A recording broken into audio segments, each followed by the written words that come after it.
అందరికీ నమస్కారం అండి. నేను మీ హేమని. ఈరోజు గురువుగారి వర్ధంతి.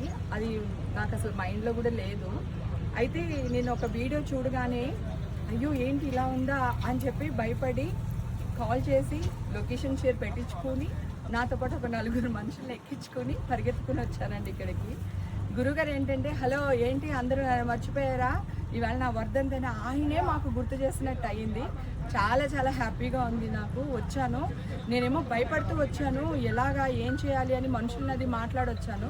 తీరు ఇక్కడికి వచ్చి చూసేసరికి చాలా బాగా అయిపోయింది. గురువుగారు మా చేత అంతా పని చెప్పించేసుకున్నారు. చాలా సంతోషంగా ఉంది.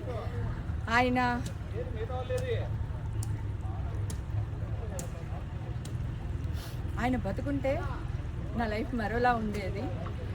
సో ఆయన చనిపోయిన తర్వాత కూడా మాకు అందరికీ గుర్తు చేసి ఇక్కడికి వచ్చేటట్టు చేశారు. ఈ రోజు నుంచి గురువుగారు నేను సినిమాల్లో బిజీగా ఉండాలి, మంచి రాజకీయ నాయకుల అవ్వాలి అని నన్ను ఆశీర్వదించండి.